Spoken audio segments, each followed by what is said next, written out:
आदित्यनाथ जी की सरकार के कथनी और करनी में इतना ज़्यादा फासला है, ज़मीन आसमान से भी ज़्यादा।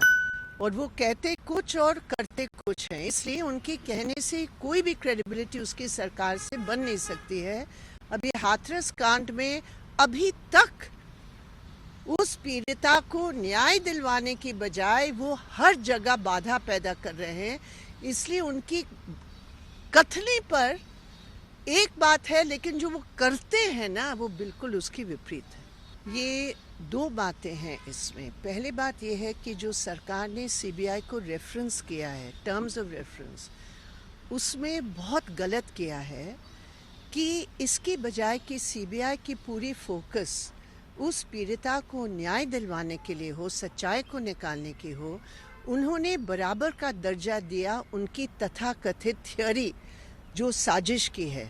तो सीबीआई हम समझ सकते हैं, और सीबीआई का क्योंकि वो हथियार बन गया है सरकारों के हाथ में, इसलिए सीबीआई उसी बात पर जोर देने वाली है जो साजिश की है।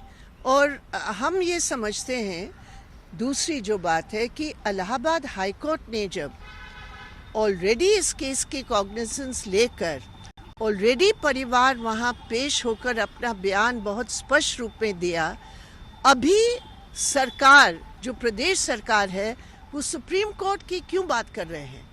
पहले इलाहाबाद हाई कोर्ट की केस होगा, इलाहाबाद हाई कोर्ट मॉनिटर करेगा, उसके बाद अगर पीड़िता के परिवार समझते हैं कि न्याय नहीं मिला तब वो सुप्रीम कोर्ट में आएंगे। तो ये सिर्फ इलाहाबाद हाई कोर्ट की सख्त शब्दों से बचने के लिए वो अभी ये सब बहानाबाजी कर रहे हैं, जो मैं समझती हूँ बिल्कुल गलत है। सीबीआई के बारे में एक बहुत बड़ा प्रश्न पहला ये है कि सीबीआई को एफआईआर के रूप में लड़की की डाइंग डिक्लेरेशन आधार मानना चाहिए, लेकिन सीबीआई ने जो प्रथम रिपोर्ट थी उसकी भाई की, जब पूरी जानकारी परिवार को नहीं थी कि बच्ची के साथ क्या क्या घटना घटी है, वो आधार वो मान रहे हैं। उस आधार को मानकर वो केवल एक दरवाज़ा खोलने का प्रयास कर रहे हैं कि जो दोषी हैं उनको हम कैसे बचाएं, क्योंकि सब जानते हैं लड़की की डाइंग डिक्लेरेशन सबसे महत्वपूर्ण चीज़ है। तो उस पर जोर देने की, वो आधार मानने की बजाय वो कुछ और मान रहे। तो सीबीआई का पूरा जांच पर भी एक शुरू में ही एक सवाल उठता है। परवाह देश की, सोमवार से शुक्रवार रात 10 बजे TV9 भारतवर्ष पर।